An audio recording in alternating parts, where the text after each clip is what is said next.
Venga, pues vamos a ir dando paso a las preguntas y así como vamos muy bien de tiempo, que hemos empezado muy puntuales, podemos lo mismo hacer otra ronda, que seguro que hay muchas cosas que preguntar. Gisela, ¿te apetece preguntar?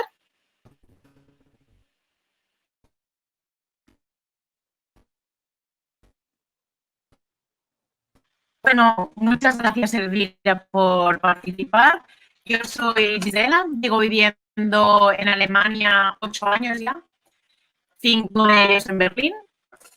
Y bueno, he crecido con los libros de Manuel Pagafotas, como creo que muchas de nosotras. Y bueno, es un libro que a mí me ha costado muchísimo, porque me ha tocado mucho emotivamente, porque yo también he vivido, por desgracia, situaciones parecidas, ¿no? De tener un padre en un hospital y todo, ¿no? Y siempre que he estado leyendo el libro, me ha venido a la mente, ¿no? ¿Cómo haría yo para escribir un libro, ¿no? sobre mi padre, sobre su infancia? Y me interesaría mucho saber cómo has hecho para recopilar la historia, ¿no? De padre, porque y también entiendo que ha sido también para ti como una manera de hacer un homenaje a tu padre, ¿no? Que de otra manera yo no podría hacer, ¿no?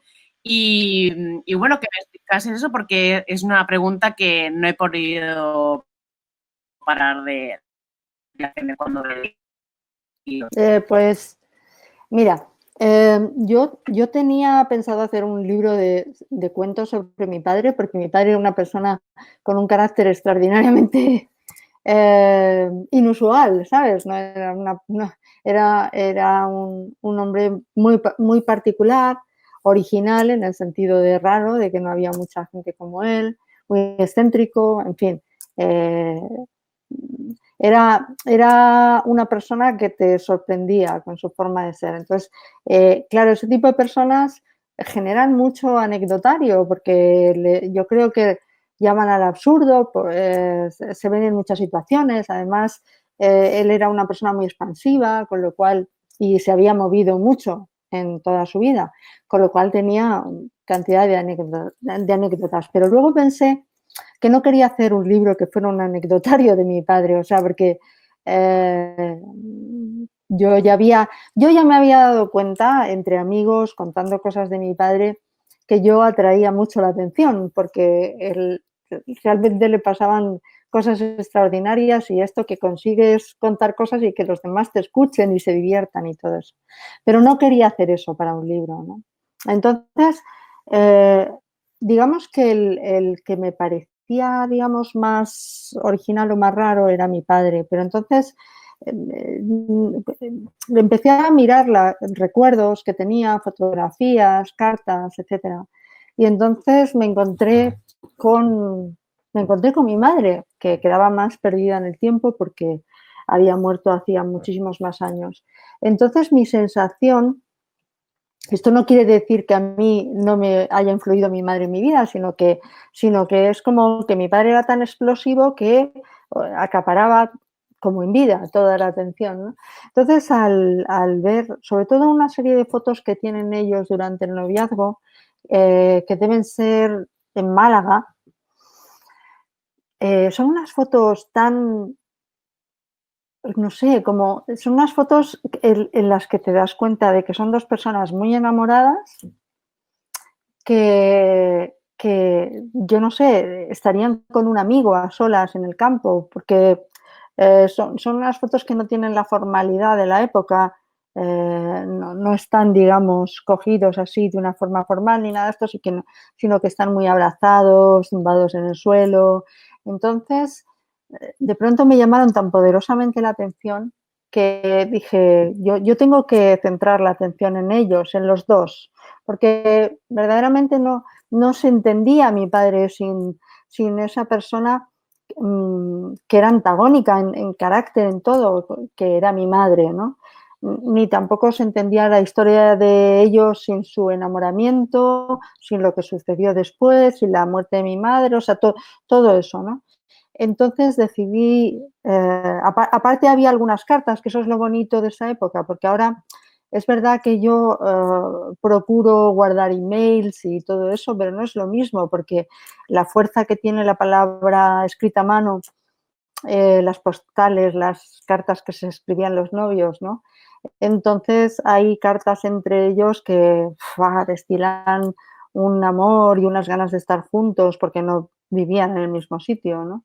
Luego, además, en el pueblo de mi madre, la fotógrafa, era una mujer que era fotógrafa y que guardó, es una mujer como que certificó todas las cosas que pasaban en el pueblo. Hacía fotos de las fiestas, hacía fotos de las bodas, y entonces mi hermano me dijo, pues seguramente esta mujer tiene las fotos de la boda. Entonces fuimos y nos dio todas las copias, efectivamente las tenían, son unas fotos en las que se les ve, parecen unas fotos italianas del neorrealismo italiano, se les ve entrar en la iglesia y bajar de ellas y todo es muy humilde y están rodeados de los niños de los pueblos que iban a ver las bodas y ese tipo de fotos, ¿no? Y me enterneció tanto y dije, bueno, es que de repente mi padre, que era una persona completamente desarraigada, encontró a alguien en quien arraigar su vida, en quien centrarla, ¿no?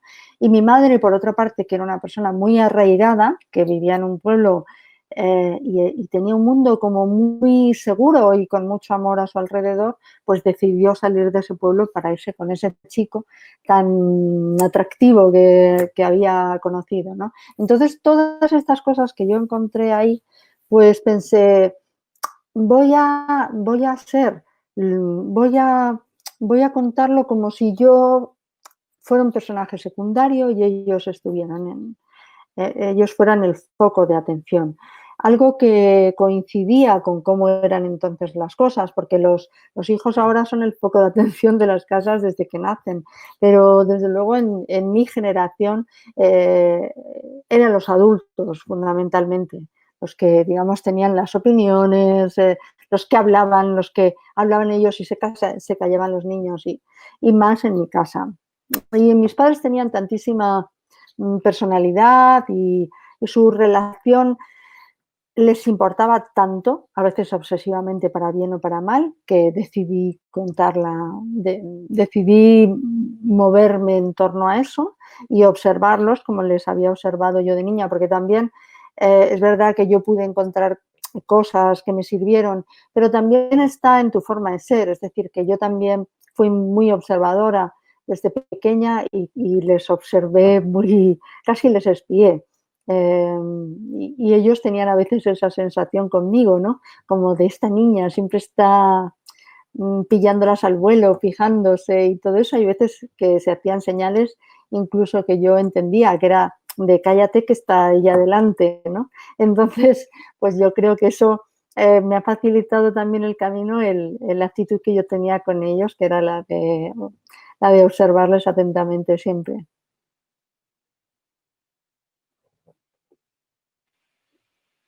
Muchas gracias por la respuesta. Venga, vamos a dar paso a Thais.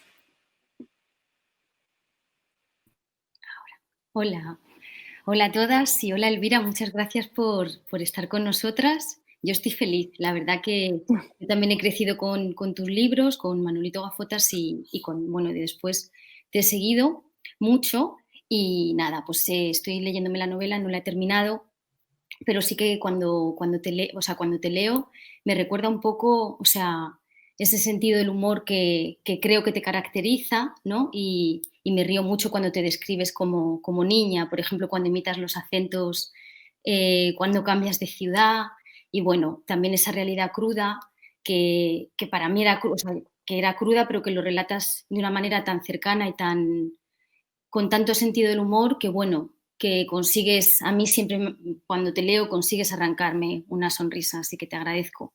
Y yo tenía preparada una pregunta que sabía el orden que María nos mandó y justo ha sido relacionada con lo que preguntó Gisela de, bueno, cómo creaste los personajes, o sea, que es tu padre y tu madre, pero al final como que los hiciste personajes para tu novela.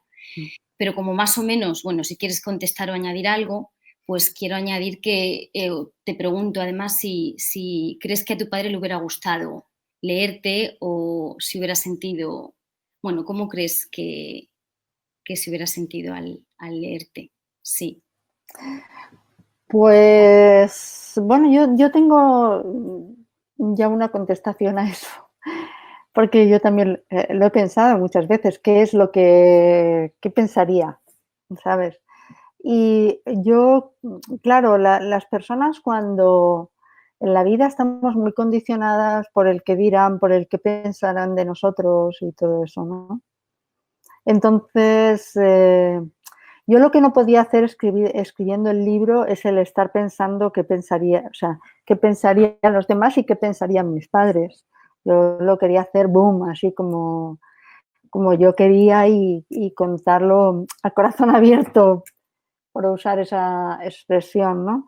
Entonces, pero yo tengo la sensación de que ellos, que fueron, pues, naturalmente una generación muy condicionada por lo que pensaran los demás, y mi padre como hombre, pues, por lo que pensaran sus compañeros de trabajo, sus amigos, etcétera. Pienso, sin embargo, y es un pensamiento un poco mágico, que a ellos, en esta otra vida, en la que están ahora, que están en un más allá, al menos para mí están muy presentes, pienso que a ellos les gustaría mucho ahora. O sea, cuando ya no tienen que, ¿sabes? Cuando ya no tienen que preocuparse, cuando ellos descubrieran, porque si hubieran estado vivos enseguida pensarían, ¿qué van a pensar de nosotros, no? Sin embargo, ahora que están en otra dimensión, creo que pueden pensar cómo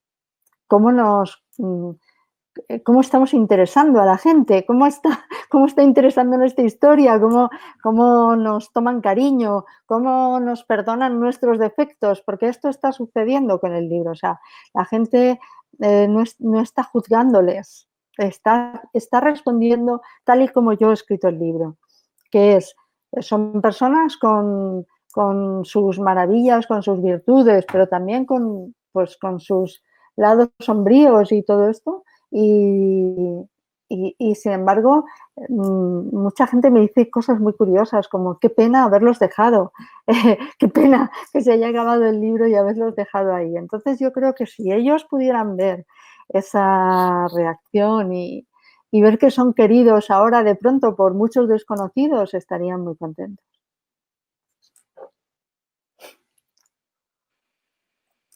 Muchas gracias. Sí, yo creo que todas las que hemos leído la novela nos hemos sentido muy, muy cerca, ¿no? Muy cerca de, para nosotros, estos personajes ficticios, pero que, por supuesto, claro, para ti no lo son. Nuria.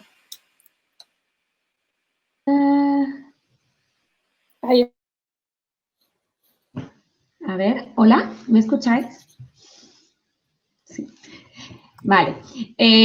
Hola a todas. Hola Elvira, muchas gracias también por estar con nosotras. Al igual que muchas de las chicas, yo también he crecido con Manolito Gafotas, ¿no? Y la verdad que fue interesante porque también en muchos momentos pensaba en la lectura que tuve durante la infancia, ¿no? Mi pregunta en este caso, ¿no? Antes la compañera ha mencionado todo el tema de también escribir desde la perspectiva del humor, pero también en este libro hay una mezcla bastante importante de sentimientos, ¿no? Hay como muchas dimensiones a nivel, bueno, pues humor, pero también pues escenas también tristes. Y entonces quería preguntarte un poco si podrías ampliar un poco todo el tema de la presencia del miedo, de la soledad, ¿no? El tema del abandono, hasta el punto que, por ejemplo, tu padre pierde por el pelo de golpe cuando aparece su padre. Sí, podías trabajar o explicarnos un poco cómo trabajaste este tema al escribirlo. Bueno, yo sabía que, por un lado, hay muchos puntos, aunque no lo parece, hay muchos puntos de vista en el libro. Primero, yo cuando tengo diferentes edades de la vida, ¿no? Y eso proporciona o sea, me daba a mí la oportunidad de introducir el humor, porque si tú te piensas con sinceridad en las cosas que tú pensabas o en las cábalas que tú hacías cuando eras adolescente, cuando eras niña, pues yo creo que si lo haces más o menos bien, encuentras por un lado la tensión, el miedo que tienes de niño, pero por otro lado hay pensamientos tan absurdos que se te convierten en humorísticos, ¿no? Entonces yo no quería renunciar en ningún momento al humor, me parecía que el humor tenía cabida en el libro. Además es que el libro tiene algunas escenas muy dramáticas, entonces yo quería introducir la vida en el libro, y la vida es el drama, pero también es la comedia, y quería que el libro lo tuviera todo.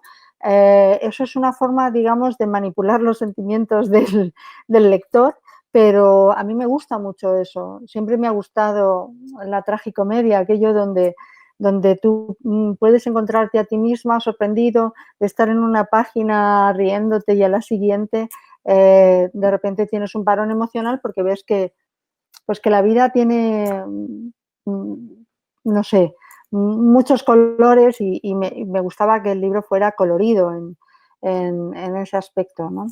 Y luego me preguntabas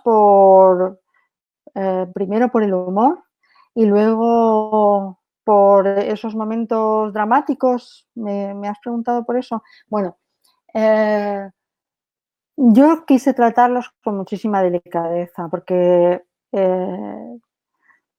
no tenía ninguna necesidad de escribir nada escabroso. Esto forma parte no sé, de los seres humanos, el amor, el desamor, los celos, el miedo. Entonces, quería contarlo de una forma natural, y para hacer eso tenía que hacerlo como si yo estuviera presente. Por ejemplo, hay varias... Primero, mi padre en 1939, lo que hice, digamos que soy yo la narradora, pero enseguida entro en la mente del niño, ¿no? Y eso es una forma de ver lo que está sintiendo. Por supuesto, yo no estaba con mi padre, pero el hecho de haberlo conocido tanto y de saber muy bien cómo era su carácter, de tener coincidencias yo también con el carácter de mi padre y todo esto, del poder imaginar sus miedos y tal, me hizo entender muy bien cómo podía sentirse en ese momento, cuáles serían sus miedos y todo esto, ¿no? Y luego digamos, ese estado traumático se convierte en un colapso nervioso cuando ya tiene 4 hijos y yo soy recién nacida, que es el episodio de Cádiz. Entonces, pues es cuando es probable que tú hayas vivido un trauma en tu infancia, y algo que te ocurre en el futuro, bueno, algo que te ocurre cuando eres adulto, te recuerda vagamente, aunque no sea muy parecido, pero te recuerda vagamente a lo que tú viviste entonces, ¿no? Y entonces algo te hace crack en el cerebro, ¿no? Y yo creo que eso es lo que a él le pasó. Yo son cosas que había oído, pero claro, yo tenía que revestirlas de realidad, ¿no? Entonces, pues también me imaginé los sitios a los que mi padre podía ir, cómo iba vestido, cómo iba...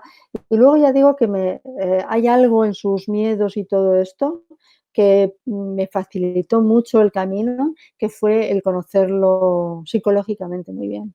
Es decir, que yo creo que hay familias que pasan toda la vida juntos, pero que eso, yo que sé, que no se conocen, o sea, que no... que hay gente muy poco observadora, ¿no? Pero si tú, desde luego yo, si vivo con alguien, lo observo de cerca. Yo a mi padre le tenía muy bien pillado el punto. Sabía que aunque él estuviera presumiendo de valentía, era un hombre muerto de miedo en muchas cosas, ¿no? Entonces, bueno, yo he tenido la curiosidad por conocerlo bien, y luego digamos, el traducir sus pensamientos ha sido una de las cosas para mí más enriquecedoras del libro, porque me ha ayudado a entenderle muy bien. O sea, las personas a veces no se portan como tú quieres, ¿no? Tu padre a veces no se porta como tú quieres, pero yo quería entender por qué, cuáles eran sus mecanismos, que eran a veces muy irracionales, ¿no?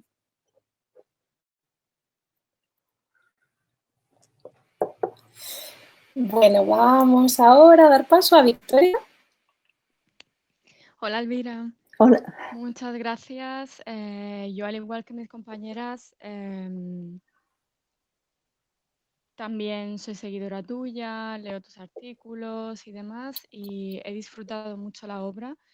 Y al final como que se me ha quedado ahí un regustillo de nostalgia al acabarla. Pero bueno, mi pregunta iba más enfocada al proceso de desarrollo de la obra.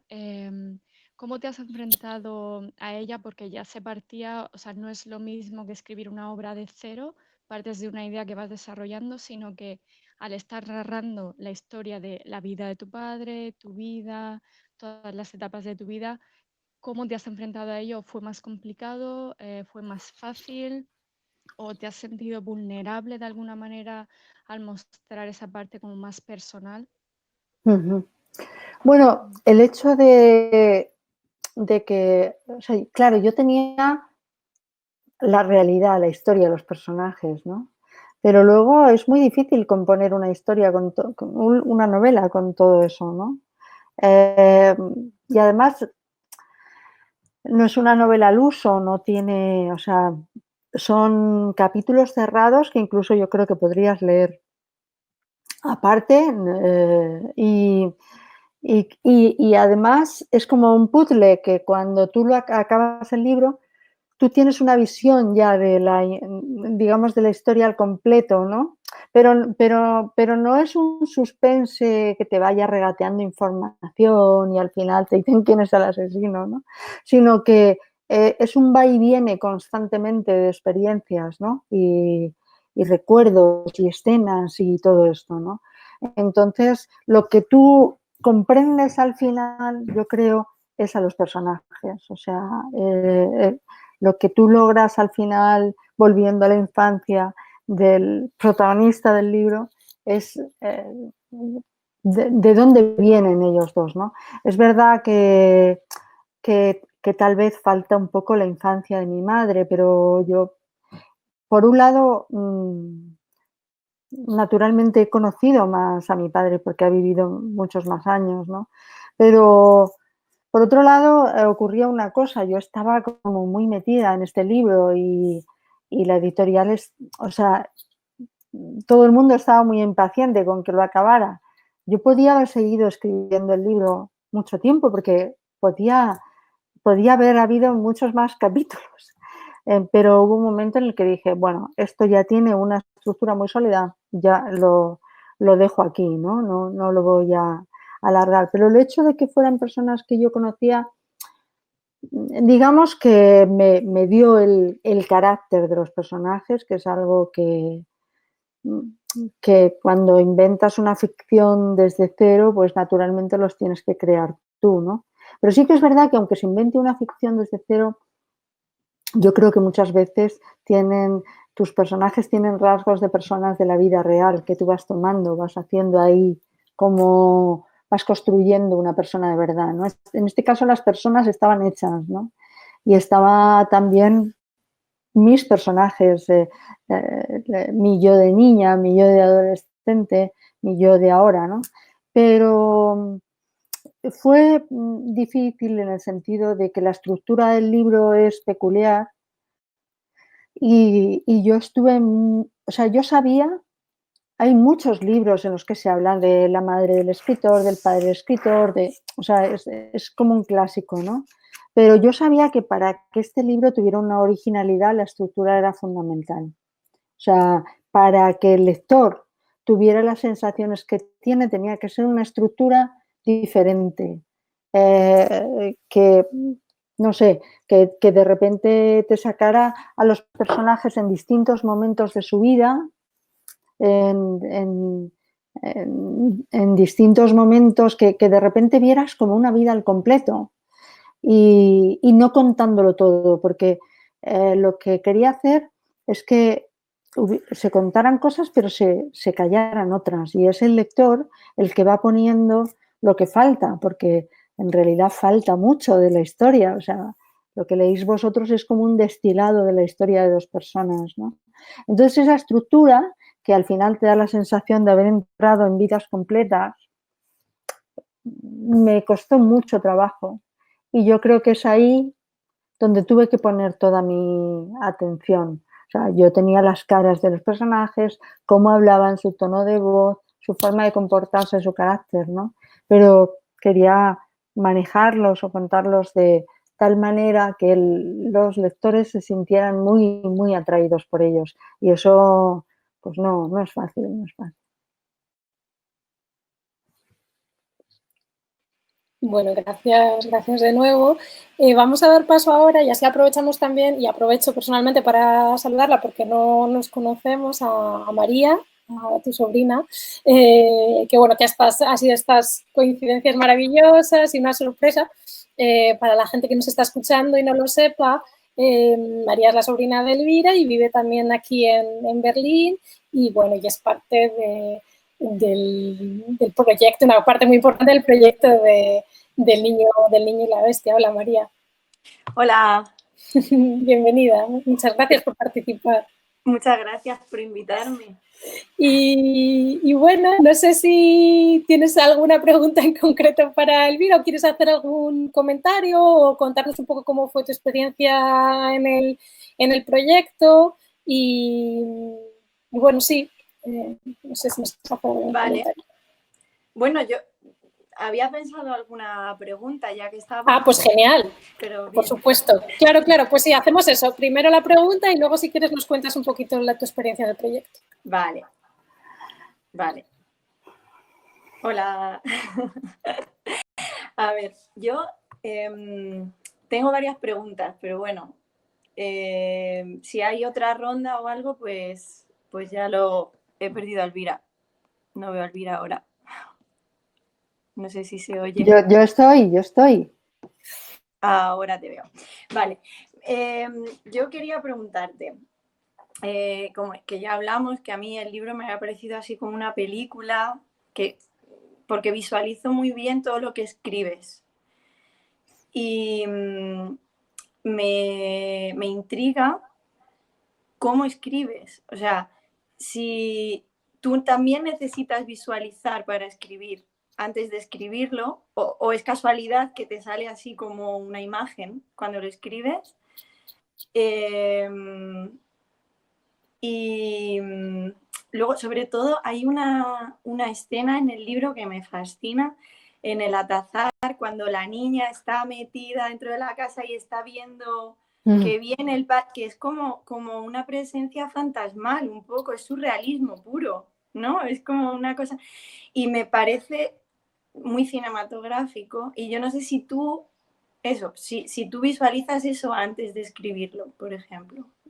Bueno, luego que cuente cosas, María, del proyecto y eso, pero es verdad que no nos hemos visto. Ella se fue con el libro en la maleta porque, curiosamente, la única presentación que pudimos hacer en España, fijaos que fue el 10 de marzo, ya habían anunciado en Madrid que cerraban los colegios y ese 10 de marzo que lo presentamos en Sevilla, que ellos vinieron e hicieron una cosa preciosa que yo quiero que terminemos de hacer.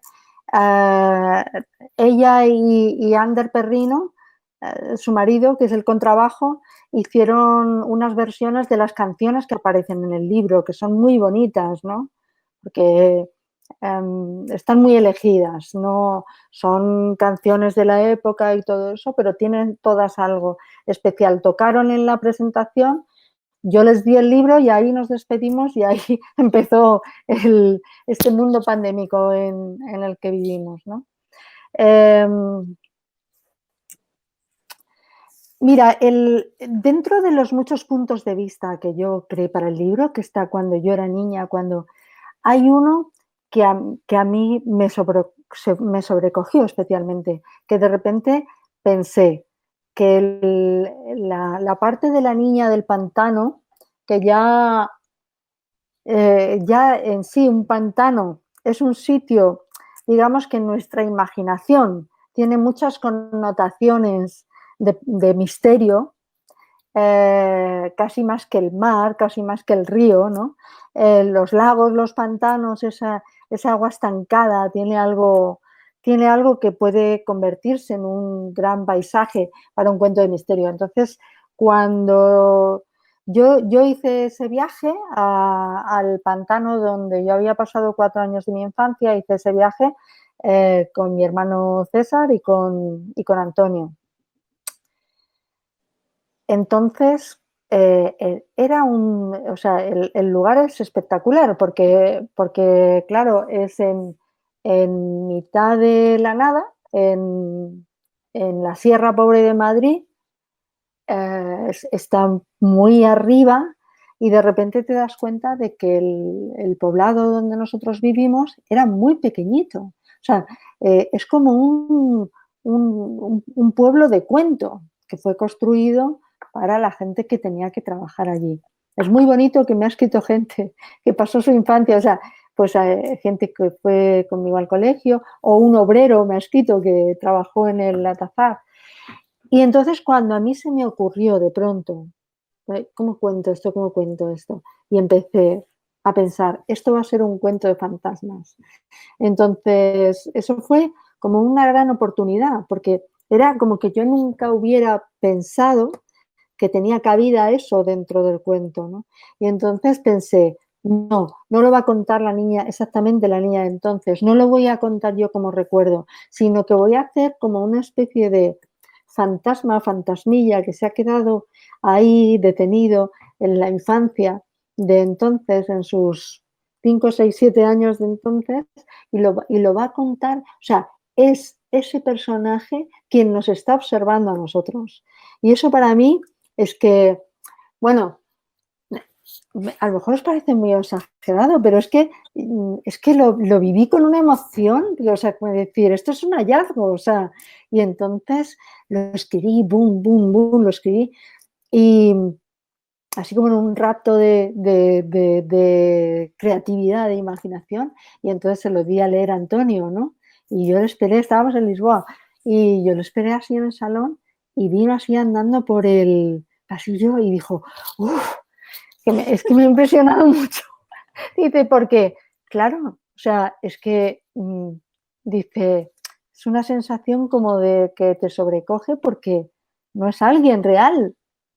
Y tal vez la idea surgiera de esa sensación que tenemos de que los sitios que abandonamos, algo de nuestra alma se queda allí, ¿no? Pero fue una de las, no sé, como de, así de los hallazgos creativos que tuve en el libro, ¿no? Y yo creo que es una historia que contó con, con ese tipo de, no sé, con este tipo de inspiraciones, ¿no? Hay veces que se habla de la inspiración, parece como una cosa romántica que no existiera y no es verdad. O sea, hay momentos en la vida en los que estamos más inspirados que otros, ¿no? Y yo creo que este libro estuvo lleno de momentos plenos de inspiración. Ese fue uno de ellos. Qué bonito. Cuéntanos un poco, María, cómo fue tu experiencia en el proceso, cómo fue la presentación en Berlín y luego la oportunidad que nos ha contado Elvira de presentarlo antes de que estallara la pandemia. E incluso creo, no sé si esto ya me lo he inventado yo, es posible que vosotros os hayáis conocido como ya más tarde o algo así, o no tuvierais contacto antes, ¿puede ser? Sí. Lo he leído en algún sitio, creo.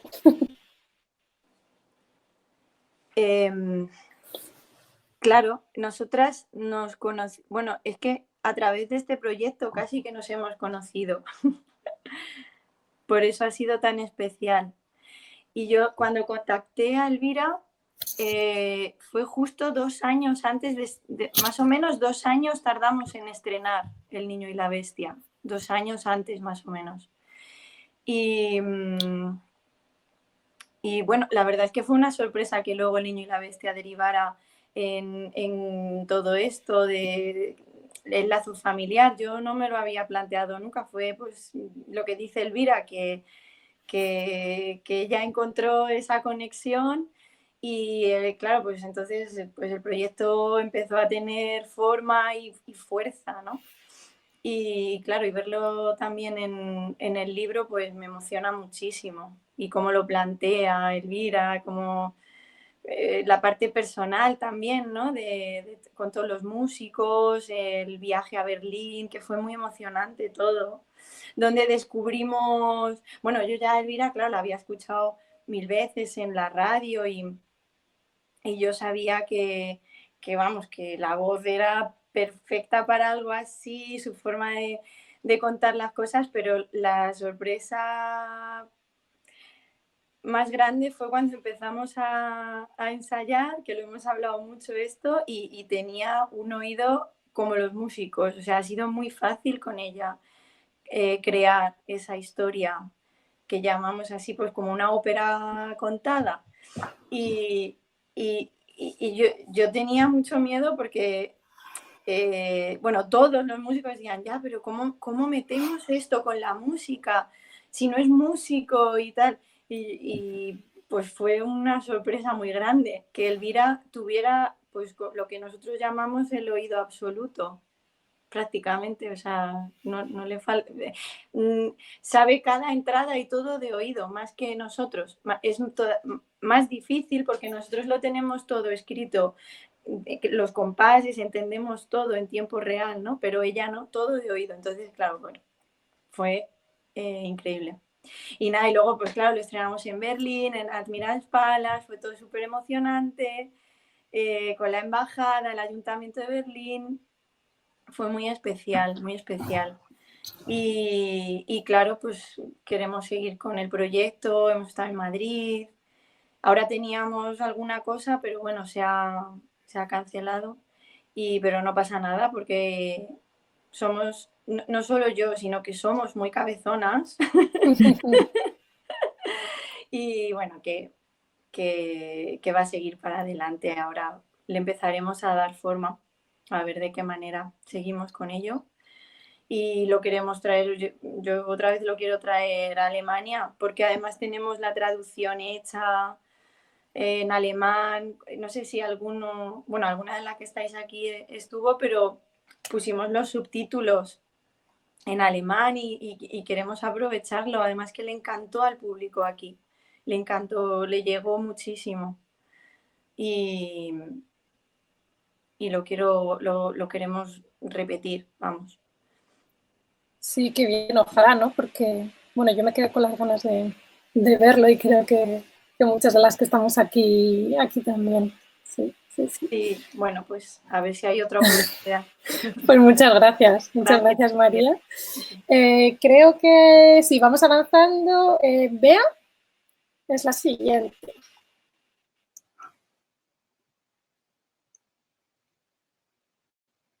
Espera, Bea, no se te oye. Ahora, ¿no? ¿Ahora sí? ¿Me escucháis bien? Sí. Vale, perdón, estaba con el micrófono desactivado. Hola Elvira, soy Beatriz, vivo aquí en Berlín, soy profesora de español y bueno, te alegrará saber que utilizamos tus libros en clase para aprender español también, sobre todo Manolito. Y bueno, yo te quería comentar, en realidad mi pregunta tenía que ver con la perspectiva de tu madre en el libro, pero como creo que ya los he explicado un poco, paso a mi segunda cuestión y es que quiero preguntarte si para ti cada novela que has escrito, cada libro está encuadrada también en una época de tu vida en concreto. Me explico. Yo leí hace unos 10 años, que creo que salió hace 10 años, el libro Lo que me queda por vivir, ¿no? En ese momento yo tenía 20 años y tú describías un poco tu situación de la época bueno, pues como de la edad que tenemos nosotras ahora en el grupo de lectura, ¿no? Y ahora ha sido un poco similar, es decir, tú has descrito lo que creo que dentro de unos años quizás podamos vivir o recordar todas nosotras. Entonces mi pregunta va un poco por ahí, no es muy concreta, me gustaría saber si para ti en cada época tiene un sentido escribir algo diferente o si quizás este libro lo podrías haber escrito antes o después. No, antes, sí. Yo creo que antes no podría haberlo escrito porque para este libro sí que creo que hacía falta como una madurez.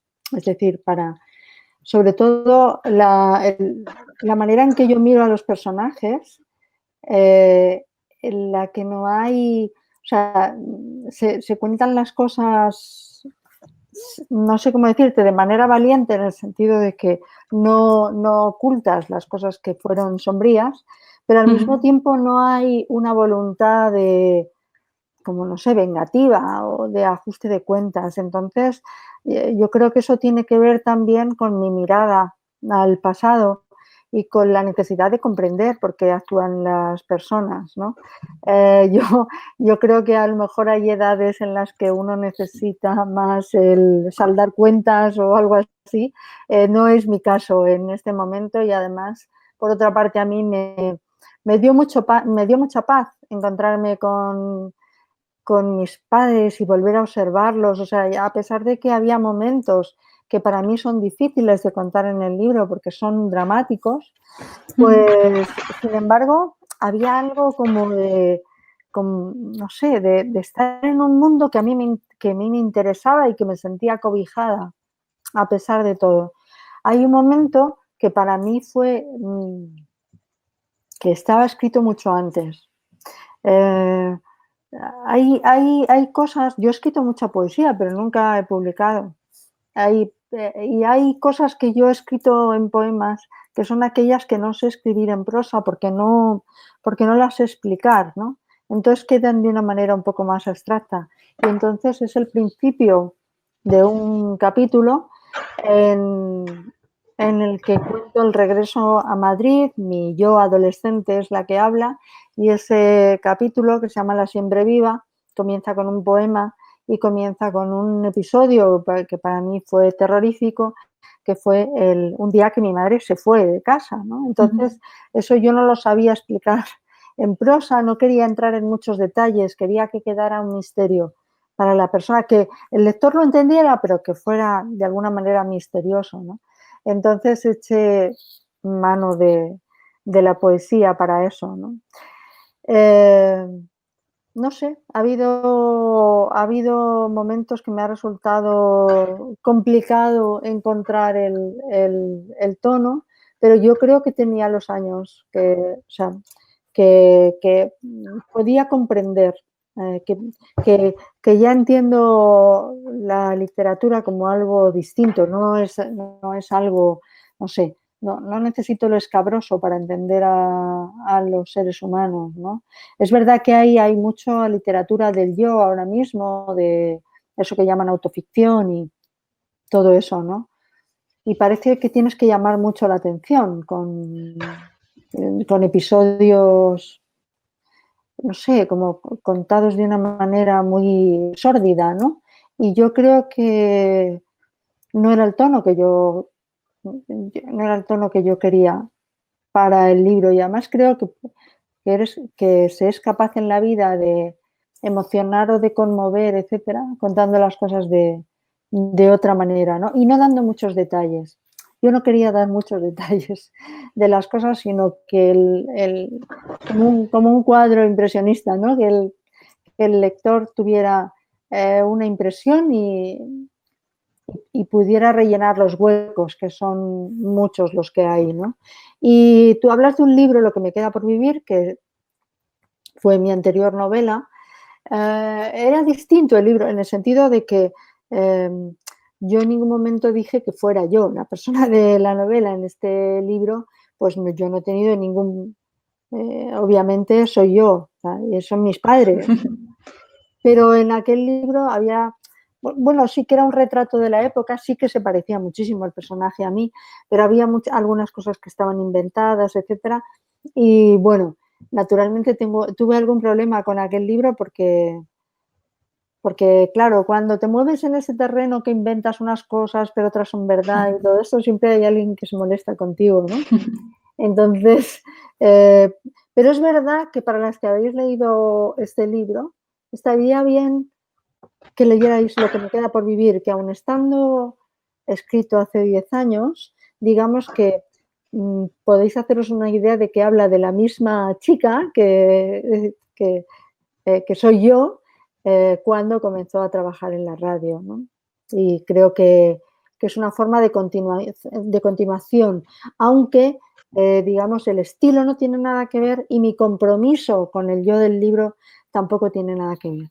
Y ahora, pues, como fue un año que hice muchísimas cosas, estuve en el teatro con los músicos y, bueno, hice muchísimas cosas. Pues también empecé a escribir algún cuento cuando ya entregué el libro en la editorial y entonces lo que me queda por vivir era una narración sobre esos años 80 que era sombría de alguna manera, o sea, porque es una madre joven, con muchas dificultades, con conflictos amorosos y tal, ¿no? Pero yo quería contar esa época ahora a través de voces femeninas que contaran sus desastrosas relaciones sexuales. O sea, quiero hacer un libro sobre ellas y el sexo, chicas de como era yo en esa época de 20 y tantos años. Y me parece, por supuesto, que el humor tiene que ser algo que penetre ahí. Y ahora hay muchas cosas. Quiero decir que las mujeres tienen una necesidad, vosotras tenéis un compromiso feminista, yo también, pero es verdad que no todo lo podemos contar desde una perspectiva, como os diría, ideológica, sino que a los personajes hay que dejarlos que se expresen a su manera, que muchas veces no coincide con lo que con lo que yo pienso, que muchas veces, y en cuestiones sexuales que tendemos a ver que todo tiene que ser perfecto, que todo tiene que ser... Pues a mí me gustaría narrar historias desde la imperfección, o sea, desde esos encuentros que a veces, esos enamoramientos que acaban de manera desastrosa, esos encuentros de una noche que de repente no nos gustan, ese tipo de cosas. Y bueno, o sea, como yo pertenecí en los años 80, empecé a trabajar en la radio a los 19 años, a una generación, yo era muy, muy joven, la verdad, cuando empecé a trabajar, pero pertenecía a una generación de chicas que eran pues nocturnas, vividoras, ligonas. Entonces, quería contar eso. Qué bueno, muchas gracias. Venga, pues vamos para cerrar ya la primera ronda, bueno, primera y puede que casi la última, aunque alguna intervención más podamos hacer. Marian, ¿te apetece comentar alguna cosita? Marian. No se te oye. ¿Ahora? Ahora sí. Sí, hola. Soy María Consuelo. Muchas gracias por echarnos otra tarde, la verdad. Nos la ha alegrado porque además hoy hace un día regulero, aquí está lloviendo muchísimo. Sí, y más o menos las preguntas que me surgieron cuando leía el libro las han planteado mis compañeras, pero bueno, quería decir que me ha gustado muchísimo la narración relacionada con la historia de tus padres y también de cuando eras niña, que me ha encantado la voz de niña. Es impresionante cómo, no sé, cómo leyéndolo de verdad me transportaba, ¿no? a momentos de cuando era chica, incluso en los que también me veía reflejada y decía, Dios mío. Pero al mismo tiempo me ha gustado también el contexto histórico que hay detrás, tanto cuando tu padre era pequeño, ¿no? Cuentas la historia y lo duro que tuvo que ser, como también durante la adolescencia cuando llegas a Madrid y cómo empiezas ya a vivir la adolescencia más politizada. Y quería darte las gracias porque a mí personalmente me ha hecho también plantearme, preguntarle a mi padre también cómo lo vivió y cómo fue su experiencia, porque parece que, bueno, desde mi punto de vista, ¿no? Como que lo tengo también idealizado de otra forma y nunca pienso en mi padre adolescente. Y entonces este libro me ha hecho, sí, yo creo que me ha ayudado a ver también incluso a mi propio padre de forma diferente y ahora intentar investigar también cómo fue esa parte de su vida, ¿no? Y así personalmente, pero creo que ya has ido respondiendo, me llamaba mucho la atención cómo has podido catalizar, ¿no? Toda tu vida y la de tus padres para poderlo escribir de esa forma tan humana. Y bueno, sí, eso era más un comentario que una pregunta, porque ya, sí. Bueno, Y muchas gracias. hay algo nuevo que has dicho, que es digamos, el contexto histórico que yo siempre he dicho en las entrevistas, yo quería escribir la historia de Manuel y Antonia, pero claro, queriendo escribir la historia de dos personas en concreto, estás escribiendo la historia de dos personas que atravesaron el siglo XX en España. Entonces, quieras que no, como yo voy contando distintos momentos de su vida, ese contexto va cambiando, como fue cambiando el país. Entonces, al final, es que el libro empieza en 1939 y acaba hace 8 años, o sea que de alguna manera recorre gran parte de nuestra historia reciente y esa historia reciente está muy presente en el propio comportamiento de ellos. O sea, y yo quería que entrara, que fuera de una manera natural, es decir, que no estés diciendo, ¿sabes? Que esto no es como ser un atrecista o un figurinista de cine que dices los vestidos tienen que ser así, ¿sabes? Los decorados tienen que ser de una manera. No, todo tiene que ser natural, todo tiene que parecer que es su vida en ese momento, su presente en ese momento, ¿no? Claro, quieras que no, al final se convierte en un espejo de la vida de mucha gente, porque están nuestros padres o nuestros abuelos ahí relacionados con todo ese contexto. Y además, en las novelas suelen aparecer poco los contables, los administrativos, entonces de repente la historia contada por un señor que es un auditor finalmente de dragados y construcciones, pero es que se dio la circunstancia que en esa época en España se hicieron muchísimas obras públicas y entonces el hecho de moverte de un lado a otro de España estás dando como una visión muy poliédrica de tu país. Vas desde un barrio obrero no, un barrio de la periferia de Madrid a Mallorca, que era donde estaba entrando todo el turismo y, por supuesto, con el turismo, digamos, la apertura de España al mundo, ¿no?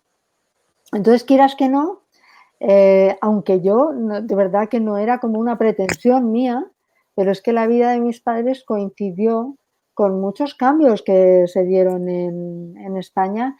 Ellos tampoco sabían que podían ser un paradigma de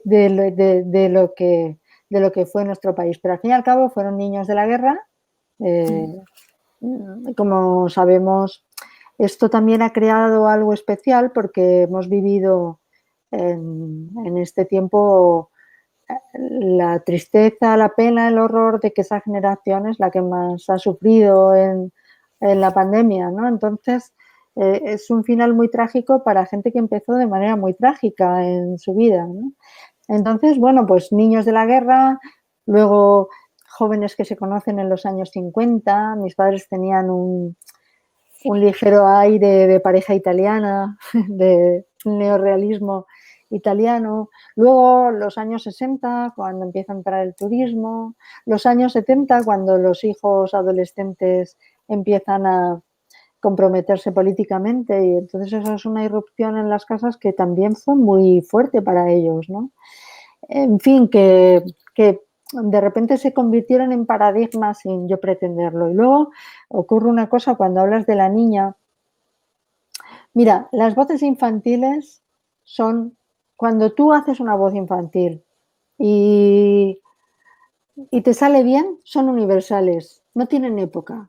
O sea, yo no construyo esa voz infantil para que se identifique con ella una persona de la misma generación que yo, sino para que te identifiques tú, para que se identifique cualquiera, porque es que los seres humanos, a pesar de las épocas, las generaciones y todo esto, somos bastante parecidos, aquí y en Berlín. O sea, entonces, si tú consigues que la voz yo que sé, la tonalidad de una niña te llega al corazón y pienses, es que yo razonaba igual cuando tenía esa edad, pues quiere decir que está bien hecho porque, bueno, pues porque los niños se parecen bastante, yo creo. Muchas gracias. Muchas gracias. A las dos. Elvira, ¿nos dejas como todavía unos 10 minutitos, 15? Sí, genial. Pero además es que veo ahí personas que no han dicho nada. Y sí, eso justamente, eso es lo que iba a comentar. Tenemos, de hecho, a la hermana de Nuria que está conectada desde Buenos Aires y no sé si le apetece a Sara comentar alguna cosita. Sí, hola, ¿se me escucha? Sí. Bueno, hola Elvira, ¿qué tal? Muy bien. Bueno, me llamo Sara, estoy aquí en mi casa, en el barrio de La Boca de Buenos Aires. Y además, nada, estoy muy emocionada porque está mi hermana por ahí, ¿Quién es tu mi hermana? mamá y mi papá en otro de los ¿Quién es tu videos. hermana? ¿Quién es tu hermana? ¿Tú eres su hermana? Y nada, y es muy... Vale. Mi hermana es Nuria, sí, y están mis padres, entonces te imaginarás la emoción, porque además yo no esperaba estar en este encuentro.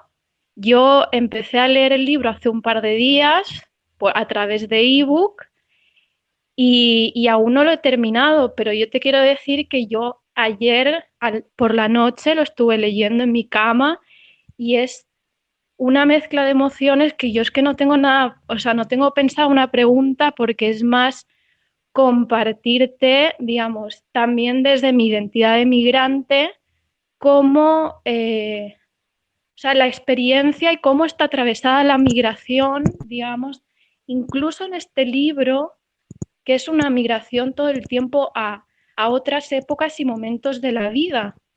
Entonces, y después es esa sensación de universalidad en los sentimientos y en las relaciones que una tiene con sus seres queridos, las relaciones interiores que van más allá de la presencia física del momento.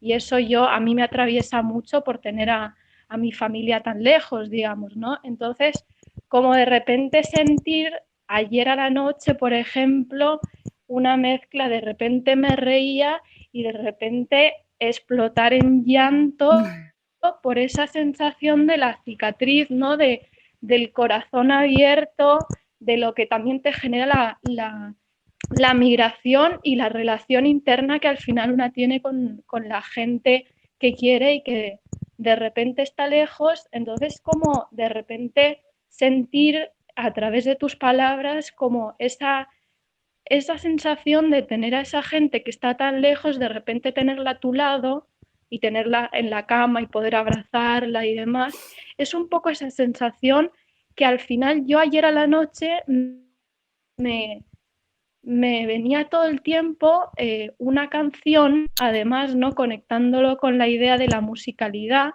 una canción de un músico que se llama Anthony and the Johnsons, sí, que se llama bueno, Ojalá te tuviera aquí, algo así. Y todo el tiempo me venía esa canción y es como esa sensación de a corazón abierto, ¿no? O esa sensación de tener el corazón, o sea, de que te hubieran hecho o sea, abierto y tener el corazón ahí súper expuesto, que es una sensación que yo tengo todo el tiempo por ser migrante y por tener el corazón un poco allí y un poco aquí. Entonces, bueno, nada, más que nada te quería compartir eso y compartir la emoción de además que hoy se cumplen 4 años que me vine a vivir a Buenos Aires. Así que bueno, nada, agradecerte nada Pues más. muchísimas gracias a ti, qué emoción, ¿no? Tener aquí una familia que se ha reunido esta tarde en torno a un libro, te has expresado fenomenal. Yo creo que no lo puedo decir yo mejor. También he vivido fuera, como todos vosotras, en algún momento, y la verdad es que eso es una educación, yo creo, para los sentimientos, ¿no? Para cómo se sienten a los seres queridos, ¿no? Muy cerca, estando tan lejos, ¿no? Entonces, como tú bien dices, esa emigración, esa infancia muy nómada, pero al mismo tiempo también emigrar a tiempos pasados y colocarte en el pasado también es una especie de salir de uno mismo para colocarte en otro tiempo y en otro espacio, ¿no? Pero bueno, tú lo has dicho muy bonito, así que yo no lo voy a estropear. Sí, de hecho, bueno, aprovecho porque sí, es una situación muy bonita y muy especial. Nuria es integrante del club de lectura y cuando supimos que ibas a estar con nosotras y que íbamos a leer tu última novela, me pidió que sí podían participar sus papás y luego su hermana, y yo le dije que por supuesto, y bueno, pues es muy emocionante, además, hablando de lo que estamos hablando, ¿no? De una historia familiar, y cómo me alegra mucho que Sara haya referencia a la inmigración, porque, bueno, todas las que estamos aquí somos migrantes, y, bueno, yo pienso mucho y reflexiono mucho o sea, yo en mi familia yo no vengo de una familia de migración, ¿no?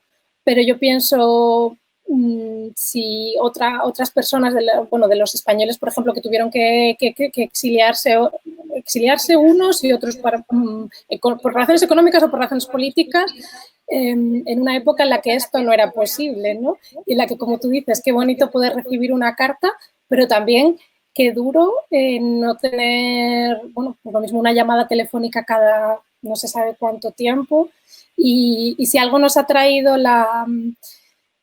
bueno, las que estamos aquí, si algo nos ha traído migrar a Berlín es, bueno, conocernos y tener ahora pues nuestro idioma y la literatura como un puente, ¿no? De conexión de lugares tan diferentes, y porque somos todas de regiones diferentes. Somos también de edades distintas, no de generaciones distintas, pero sí de edades diferentes, de formaciones distintas. Entonces yo creo que esto es algo muy bonito. Y encima ahora con la pandemia, pues la posibilidad que tenemos de que se conecten, pues eso, personas desde Buenos Aires, o Nuria ahora que no está en Berlín, que está en Ámsterdam, y por supuesto tener a las autoras con nosotras, pues es un regalo y es algo que tenemos que agradecer. Me ha pedido Gisela una segunda pregunta. ¿Quieres animarte? Que tenemos tiempo, que Elvira es muy generosa con su tiempo hoy.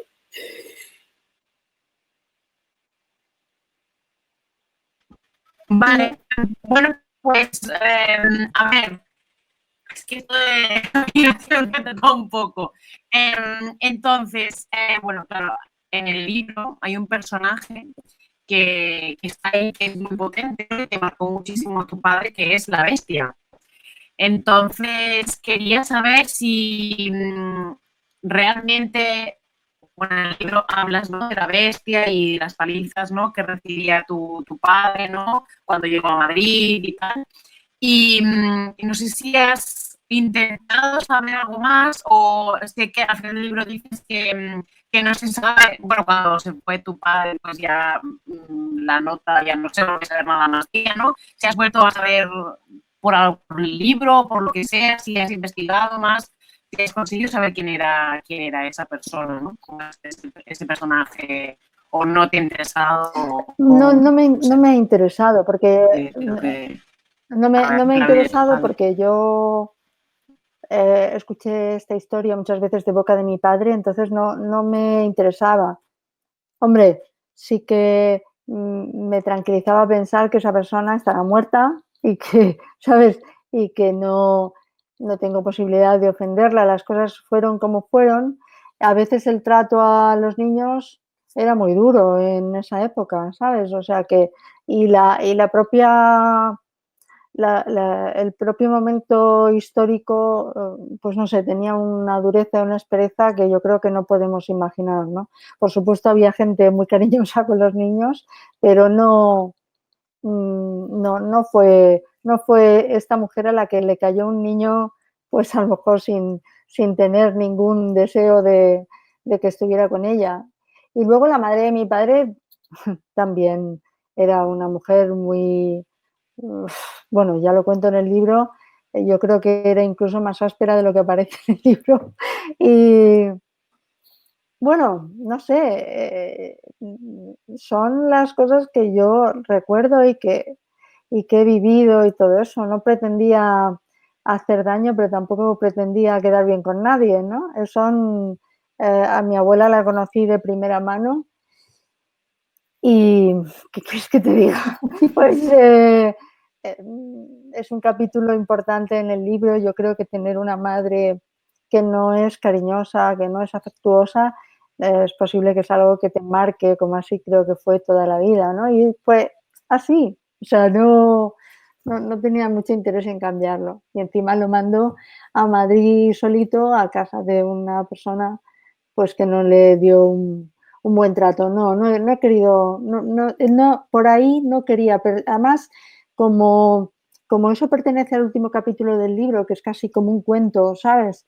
Ahí actúa un poco como el lobo, ¿sabes? O como esos personajes de los cuentos, que siempre hay un personaje, ¿no? Que es misteriosamente maligno, porque los cuentos infantiles, los que son malos, en realidad dices, ¿pero por qué? ¿Por qué esta maldad? ¿No? Pero cumplen su función.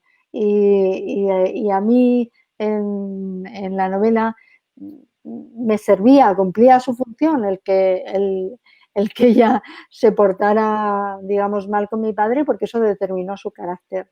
Y fue así. Y luego yo ya no sé si la señora era guapa, era fea, si luego a lo mejor tuvo hijos y los quiso muchísimo. Yo está claro que era de la familia de mis abuelos, era familiar, y no sé si habrá ahora mismo algún nieto o bisnieto indignado con la narración, pero claro, o agradecido, mira. O agradecido. Así que no quise darle muchas vueltas. De hecho, aprovecho la pregunta de Gisela. A mí uno de los personajes que tal vez más me ha impactado es el de tu abuela, el de la abuela mala. Y el de Fernando, que me parece, bueno, de él se podría hacer una película u otra novela. Sí. De hecho, la historia de que uno de tus hermanos luego creyó verlo en la televisión, ¿eso es cierto? Un hermano de mi padre. Eso, un hermano de tu padre. Sí, es completamente cierto. Llamó a mi padre y le dijo que lo estoy viendo, que está saliendo, que canta en un coro de hermanos de frailes benedictinos. Entonces, bueno, es que esa historia... Cuando mi padre lo puso ya no estaba, ¿sabes? Esas cosas de la televisión. Pero bueno, no me extrañaría nada porque él era un chantajista, era un tramposo, ¿sabes? Sí. Y es cierto que decían que había vendido un laboratorio. Eso también es cierto. Sí. No, es el capítulo de mi abuela es muy literal, ¿sabes? Sí, Incluso pues... mis hermanos, que son mayores que yo, me decían, pero ¿cómo puedes acordarte tan bien de esa casa si eras muy pequeña? Claro. Claro, es que nos reímos. Nosotros lo hemos llevado todo eso al humor, ¿sabes? Porque era un personaje, mi abuela como que te daba miedo. Sí, y entonces esa casa que tenía un poco de, no sé, era un poco siniestra, ¿no? Con esos personajes que entraban y salían y tal, y nosotros los niños mirando y tal. Y un primo hermano mío que es médico dijo el otro día, un tío simpaticísimo, muy buen médico, y dijo el otro día, ya no me tengo que hacer psicoanálisis, he leído el libro y lo he entendido todo, el principio de todo es la abuela Sagrario. Entonces, claro, él la conocía y, en fin, no está edulcorada, pero es verdad que en fin, que había muchas más cosas sobre la abuela que se podían haber añadido, pero creo que no hubiera sido creíble. Ya, pues a mí me parece que ese personaje tiene, no sé si para cine o para otra novela, pero tienen, sí, Pero tiene nosotros mucho. nos hemos reído, mis hermanos, cuando vieron la abuela, de repente, que aparezca la abuela sagraria en un libro, ¿no? Y les daba como, no sé, como, ¿sabes? Como mi hermana de repente abrió una carpeta y se cayó de la carpeta el carnet de identidad, que lo tendría mi padre por ahí, de mi abuela, y dice, mira, me dio como una cosa, como si se me hubiera aparecido, ¿no? Y claro, cada cosa que aparecía en mi abuela de pronto era como si se nos estuviera apareciendo y nos diera fuera a cruzar la cara, ¿sabes? Porque era una señora que, ¿sabes? Esto sí que es un fantasma de los que dan sustos, ¿sabes? Sí. ¿Tus hermanos tuvieron la oportunidad de leer la novela antes o ya cuando se publicó? No, bueno, yo les podía haber dado la oportunidad, pero no se la di porque no quería cambiar, ¿sabes? Yo decía, bueno, que se enfrenten a ella, no vaya a ser que me empiecen a dar ideas o que me empiecen a decir, no, porque ese día yo no quería ese tipo de cosas, entonces ellos leyeron la novela editada, que es como se leen bien las novelas, y no como correctores, sino como lectores. Muy bien. La verdad es que me han apoyado muchísimo, les ha gustado mucho la novela y andan presumiendo muchísimo de ella. Mi hermano César, que es el niño con el que yo más juego, ¿no? de mis hermanos, ¿no? Dice, claro, es que la novela está teniendo éxito porque de alguna manera yo soy uno de los personajes principales. Y digo, efectivamente, es por eso. Oye, y una última cosita, los dibujos que avanzan cada capítulo, ¿son ilustraciones hechas a partir de fotos? Sí, son ilustraciones hechas a partir de fotos, las hizo mi hijo Miguel, están hechas por mi hijo Miguel, que es ilustrador y es diseñador, y además mi hijo tuvo yo creo que la relación más estrecha que se puede tener con un abuelo, porque mientras, ¿sabes?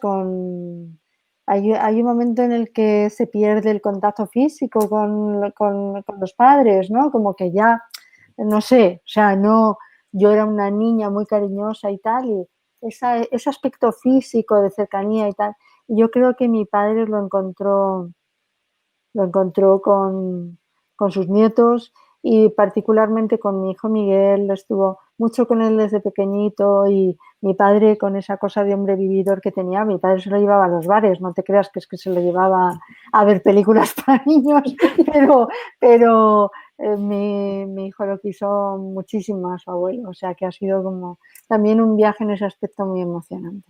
Qué bonito.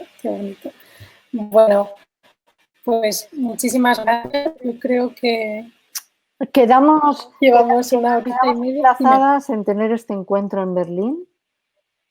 Por supuesto. Y allí con no sé, con una buena cena o una buena merienda alemana, y así nos conoceremos, ¿no? Puede servir María de introductora a todo esto y hablaremos de muchas cosas. Encantada, porque la verdad es que sí, tenemos muchas ganas de tenerte en persona, y bueno, y muchas de las que estamos aquí también estamos deseando conocernos en persona, porque muchas no nos conocemos en persona, ¿eh? Pues mira, puede ser está la del barrio de La Boca en Buenos Aires, pero bueno, en algún momento vendrá por aquí. Sí, seguramente. Oye, un placer. Muchísimas gracias a todas. Sí. Chicas, las del Club de Lectura, si queréis nos quedamos, si tenéis un ratito para comentar cuándo va a ser nuestro próximo encuentro y citas. Elvira, un verdadero placer. Te voy a mandar la grabación para que la tengas de recuerdo. Muchas gracias a los papás de Nuria y de Sara por haber asistido, y a todas las personas en sus ventanitas negras que no sabemos quiénes son, a todos esos ojos tras los visillos que nos han estado viendo. Un placer. Un abrazo a todas. Pues un placer. Un abrazo muy fuerte. Gracias a todas. Un beso muy grande. Gracias, Elvira. Muchas gracias. Gracias, Elvira.